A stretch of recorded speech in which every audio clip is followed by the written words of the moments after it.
जय भीम, जय भारत, जय संविधान।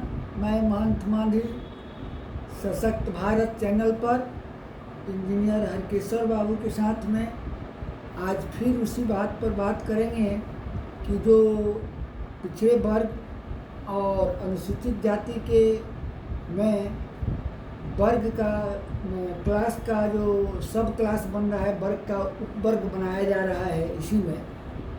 तो इस पर हम जानेंगे कि जो हवा चली है कि कुछ स्टेट में बन गया है जिसमें हर एक उसमें बताया जाता है कि 3 कैटेगरी में बांटा जाता है।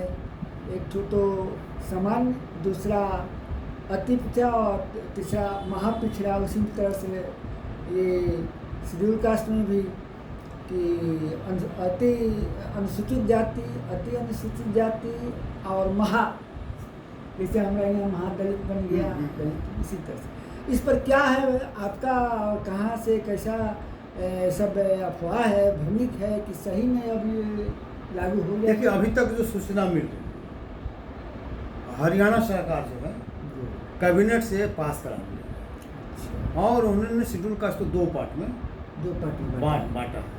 पहला पार्ट बांटा अन्य अनुसूचित जाति, अच्छा, और दूसरा वंचित अनुसूचित जाति। मतलब अनुसूचित जाति का नाम बिगाड़ दिया। जो हम लोगों को भय था वही हुआ, क्योंकि संविधान में अनुसूचित जाति है, संविधान में ना अन्य अनुसूचित जाति है ना वंचित अनुसूचित जाति है। तो उसके रूप कैसे आप करिएगा, ये अलग और संवैधानिक मुद्दा मान लीजिए बनेगा, ठीक है। लेकिन हरियाणा सरकार ने कैबिनेट से पास करा के ऐसा कर दिया है, जबकि चुनाव की घोषणा हो चुकी है। चुनाव की घोषणा होते ही आचार संहिता लागू हो जाता है और कोई भी सरकार नीतिगत निर्णय नहीं ले सकते। इसके बावजूद भी इसने लिया। तो सोचिए कितना हड़बड़ी में है कि उन्होंने ये लिया। तो इसका वजह ये बताया जा रहा है कि बीजेपी वहाँ हार रही है। चुनाव में बीजेपी की हार वहाँ निश्चित है। तो हार को देखने के लिए किसी तरह फेंक दिया वो पासा, देखते ऐसे भी हार ही रहे, देखते ऐसे हो जाए, इससे कुछ उबर जाए। तो ये मान ली स्थिति है, लागू अभी करने का पोषण नहीं है। वोट के बंटवारा करना चाहती है। हम उसको लगा हो सकता है कि मान लीजिए जिसको हम ये वंचित एथी करके अनुसूचित जाति करके देंगे, हमको वोट देगा, तो हमको वोट कर देगा, तो हमारा चकाचक हो जाएगा। तो ये मान लीजिए कि उनकी मंशा है। लेकिन हमको लगता है कि अब देखिए, चुनाव आयोग तो करेगा नहीं। अब चुनाव के बाद ये कितना वोट मिलता है, नहीं वोट मिलता है, तो अपना भविष्य के गर्भ में है। और दूसरी जगह जैसे तेलंगाना में कांग्रेस का घोषणा से किया है, लेकिन अभी तक लागू करने का बात नहीं है। आंध्र प्रदेश में भी घोषणा हुआ है कि नहीं? और हाँ, और इस बीच जो है एक नया चीज हो रहा है कि बीजेपी नया पासा फेंक दिया।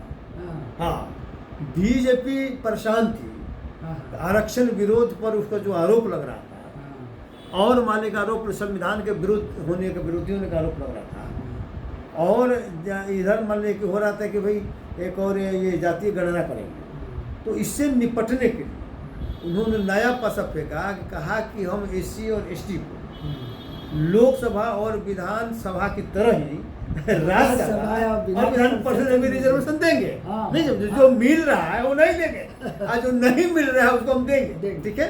तो ये नया पासा फेंका है। लेकिन लोग भली बात समझते हैं कि भाई ये क्या होने वाला है, 47 तक देगा। हाँ, तो ये मान लीजिए की स्थिति है। तो ये मान लीजिए होगा। लेकिन एक चीज़ और हम देख रहे हैं कि एक बहुत अच्छे पदाधिकारी हैं, IPS मालिक रहे, ऐशा दारा, वे तो पढ़े लिखे हैं। उन्होंने एक सवाल फेसबुक पर देखे कि उठाया। उन्होंने उठाया है कि बिहार में जब कर्पूरी ठाकुर 1978 पिछड़ा वर्ग और अति पिछड़ा वर्ग 2 मालिक वर्गीकरण जो पिछड़ों में किया था, तो उससे बहुतों लोगों को लाभ हुआ, ठीक है। तो अगर शेड्यूल कास्ट में हो रहा है तो इसका विरोध क्यों हो रहा है? विरोध इसलिए हो रहा है कि इसमें सिर्फ रोजगार में यही नहीं देखा जाता है कि आप शेड्यूल कास्ट में हैं और पिछड़े हैं। इसमें ये भी देखा जाता है 335 आर्टिकल के अंतर्गत कि आप जिस नौकरी में जिस पद पर जा रहे हैं उसके लायक आपको योग्यता है कि नहीं। तो जिसको योग्यता है उसको छांट दीजिएगा, और जिसमें योग्यता नहीं है उसको डालिएगा। तो वो तो छट जाएगा, चूंकि उसको योग्यता नहीं है। नहीं, वो तो दूसरी बात हो गई ना। वही बात। नहीं, वो तो दूसरी बात हो गई कि जैसे वो तो अति पिछड़ा में भी कहने के लिए हो सकता है ना कि भाई अति पिछड़ा में कर दिए तो पिछड़ा को रहता है तो पूरा सीट भरता है, अति पिछड़ा को कर दिए तो मान लीजिए हो रहा है, वो तो उस पर भी लागू होता है। लेकिन वो बात नहीं है। उसमें जो अति पिछड़ा में जो है हाँ। वो सभी पढ़े लिखे लोग हैं। नहीं, वो सवाल नहीं, उनका सवाल ये नहीं है। जब मतलब ओबीसी में मान लीजिए कि वर्गीकरण हो सकता है तो व्हाई नॉट मान लीजिए के सिस्टम का ये सब। ओबीसी और शेड्यूल कास्ट दोनों दो चीज है। हाँ, दोनों दो चीज है, इसको जानना चाहिए, समझना चाहिए। शेड्यूल कास्ट है सो जो हिंदू धर्म में अमानवीय बर्ताव कर करके उनको अछूत साबित कर दिया गया था। हर तरह से उस पर पाबंदी लगा दी गई थी। ना वो धन अर्जन कर सकते थे, ना वो ज्ञान अर्जन कर सकते थे। अगर धन का अर्जन, पहले तो धन अर्जन के लिए सभी साधन पर पाबंदी थी, कोई रोजगार नहीं कर सकते थे, कोई उद्योग धंधा नहीं कर सकते थे, कोई सब पर।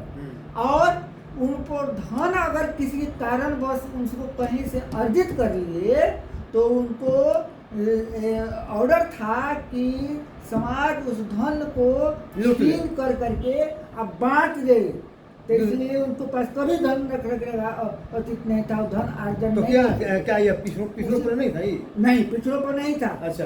और उसी तरह से ज्ञान अर्जन के पार्ट में कि ज्ञान तो उनको न पढ़ना है न पढ़ाना है।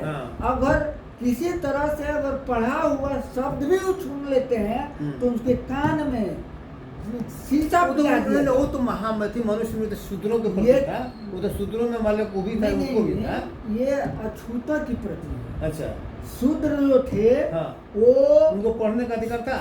शूद्र जो थे वो अपने उनके जग में हिस्सा लेते थे, सब सामान वही देते थे। सामान देते तो सब कुछ। अछूत कहाँ से रह गए? अछूत नहीं थे वो। अछूतों के विषय में हम कह रहे हैं। वो अछूत नहीं थे, लेकिन उनके साथ भी प्रताड़ना दूसरे तरह का था। दूसरे तरह का, वही तो बोल रहे हैं। इनके साथ होने के साथ साथ एक अछूतपन भी था।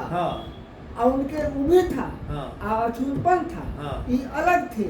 इनको चंडाल कहा जाता था, अरितज कहा जाता था, अछूत कहा जाता था, तुलसी कहा जाता। ठीक है। तो ये चीज वो जो पिछड़े वर्ग हैं उनके साथ नहीं, उनके साथ मानवीय व्यवहार था। उनके भी नहीं आने पर जग नहीं होता था। नहीं, वो तो ठीक है, वो तो ठीक है। लेकिन एक सवाल ये है ना कि आखिर उसमें वर्गीकरण का क्या आधार होता था? एक ओबीसी रखता, उनको आधार ये है। दो भाग क्यों हुआ उनको? इसमें क्यों नहीं हुआ? आर्थिक आधार पर उनको दो भाग में बांटा गया है। अच्छा। नहीं, आर्थिक आधार तो यहाँ जातीय आधार भी है। आर्थिक आधार बिहार में, बिहार में तो जातीय पहला नंबर जो जात बैकवर्ड में है, पिछड़े में है, उस पिछड़े में जो आर्थिक रूप से संपन्न है उनको क्रीमी लेयर लगा करके अलग कर दिया। ठीक, वो तो हो गया।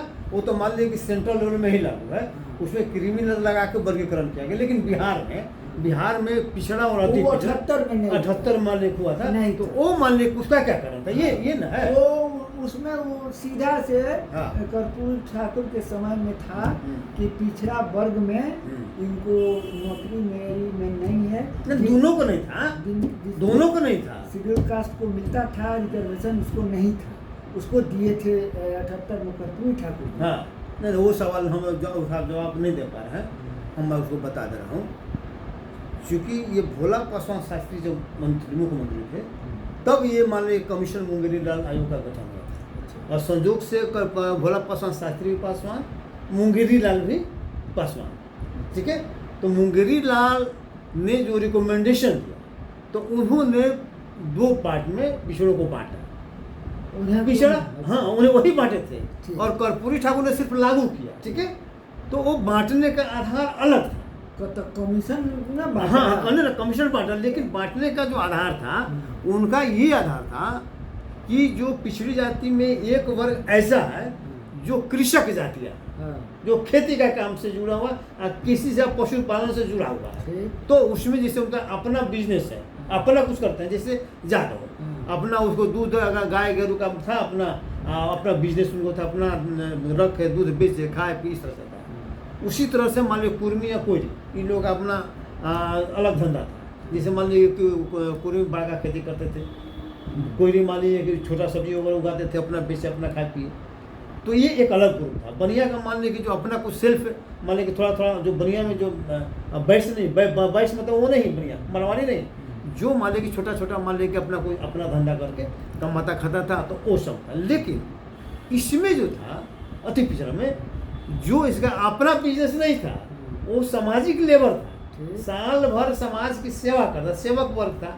और समाज के बाद उसको एक साल में उसको अनाज में उसको लेबर के रूप में उनको मिलता था। ठीक है, तो वही जो सेवक वर्ग था वही अति पिछड़ा वर्ग में आ गया। जैसे हजाम साल भर मान लीजिए कि गाँव घर में घूम दाढ़ी बाल दाढ़ी बनाया, मरनी जियरी जो भी मान लीजिए किया, और साल में उसको मिलता था। उसी तरह से जैसे मान लीजिए कहाँ है, साल भर शादी विवाह पालकी नस्ल सब करता था, उसको महीना नहीं मिलता था, वो एक के बाद उसको चंद्रवंशी, हाँ उसको ऐसे ही मिलता था। उसी तरह से मान लीजिए कि इस माला है, तो ए पार से ओ पार नाव था अपना पार कराता था, पैसा नहीं लेता था। खेती से होने से अनाज आया, इधर से आदमी होने गया, वो अपना गांव का फ्री में रहा, गांव में जब अनून हो दूसरे में दिया। तो उस तरह से वहाँ ऑलरेडी पहले ही से वर्गीकरण है, वो कृषक वर्ग था और एक सेवक वर्ग था, इसीलिए वहाँ पर उसी के आधार पर वर्गीकरण। लेकिन हम कहते हैं, हाँ। स्पष्ट कहना चाहते हैं, हाँ। खोल के कहना चाहते हैं, सीना ठोक के कहना चाहते हैं, हाँ। कि शेड्यूल कास्ट को हाँ।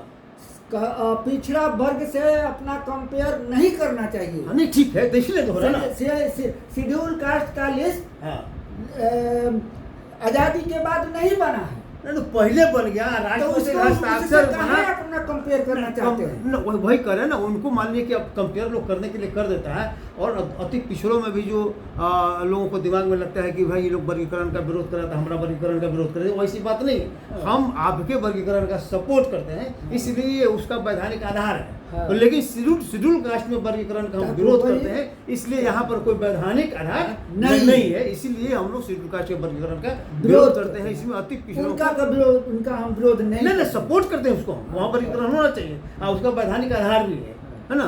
तो इसलिए इस कंफ्यूजन में नहीं रहना चाहिए। और ऐसा जो धारापुरी जी हैं, IPS थे, वो IG से रिटायर किए हैं, तो उनको हम समझाना चाहते हैं, दोनों में फर्क करना समझिए। हमको लगता है कि आप वामपंथी मानसिकता कर रहे हैं, और वामपंथी लोग भी अर्थ को मूल मानते आया है, अब थोड़ा बहुत परिवर्तन मालिक है, लेकिन आप भी अपने आप में परिवर्तन कर लीजिए, है कि नहीं। सामाजिक आधार वो समझिए। जय भीम, जय भारत, जय संविधान।